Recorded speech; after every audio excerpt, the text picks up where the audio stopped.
The Tiniest Tinkling Bell. Chapter 1. The Whispering Wind. The sun had just dipped below the horizon, leaving behind a sky streaked with lavender and peach, as if someone had brushed it softly with watercolours. The air smelled of warm earth and fresh-cut grass, and the first fireflies of the evening blinked lazily above the fields. In the heart of this quiet valley stood an old oak tree, its gnarled branches stretching wide like a mother's arms, and from the very tip of its smallest branch hung a bell, no bigger than a raindrop, so tiny that most people never even noticed it. But Lila did. Lila was a little girl with wild curls the colour of autumn leaves and eyes that sparkled with curiosity. Every night, just as the stars began to wake, she would press her nose against her bedroom window and listen, because that was when the magic happened, when the wind, soft and sleepy, would stir the leaves and nudge the tiniest bell in the world. Tinkle, tinkle, it would sing, a sound so delicate it could have been made of starlight. Lila loved that sound. It was the signal that the day was ending, that the world was settling into its cosiest, dreamiest self. The crickets would slow their chirping, the frogs in the pond would hum a low, wobbly tune, and the bell's gentle chime would weave through it all, tying everything together like a ribbon on a gift. But tonight, something was wrong. Lila waited, her breath fogging up the window pane. She wiggled her toes against the cool wooden floor, counting the seconds.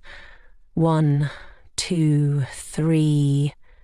The wind usually came by now, rustling the trees, making the bell dance. But tonight the air was still. No whispering leaves, no tinkle tinkle, just silence. A small frown puckered Lila's forehead. She turned to her stuffed bunny, Mr. Twitch, who sat loyally on her pillow, one ear slightly crumpled from being hugged too tightly. "Mr. Twitch," she whispered, "the bell didn't ring." Mr. Twitch, being a very wise stuffed bunny, as most are, didn't say anything, but his black button eyes seemed to say, That's very strange indeed." Lila tiptoed to the window and pushed it open, letting in the scent of night-blooming flowers. She leaned out, squinting toward the old oak tree. The bell was still there. She could see its tiny silver glint, but it hung motionless, as if it had forgotten how to sing. A little shiver ran down Lila's spine. The world felt wrong without the bell's song. The night was too quiet, too empty, like a story missing its last page. She made a decision. Slipping her feet into her fuzzy slippers, the ones with the bunny ears, she grabbed Mr. Twitch and crept to her bedroom door.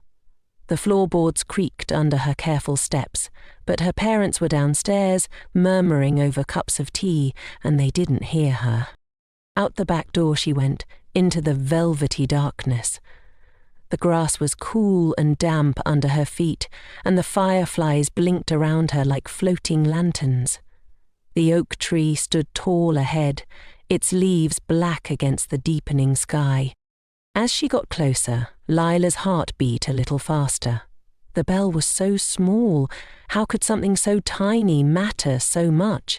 But it did. It was the sound that tucked the whole valley into bed. She reached the tree and stood on her tiptoes, stretching her fingers toward the branch.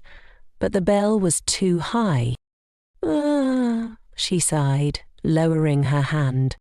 Just then, a whisper of wind brushed past her cheek, so faint she might have imagined it. The leaves shivered, and for one hopeful second, Lila held her breath. But the bell didn't ring. The wind wasn't strong enough. Lila bit her lip. If the wind wouldn't come to the bell, maybe the bell needed to go to the wind. Carefully, she wrapped her arms around the oak's rough trunk and gave it a little shake.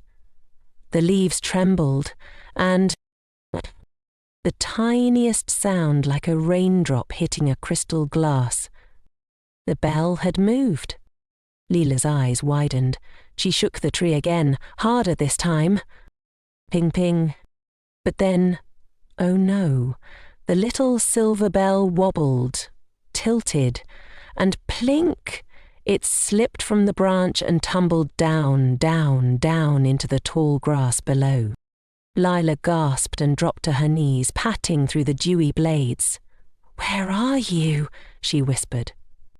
But the bell was gone, and the night grew even quieter.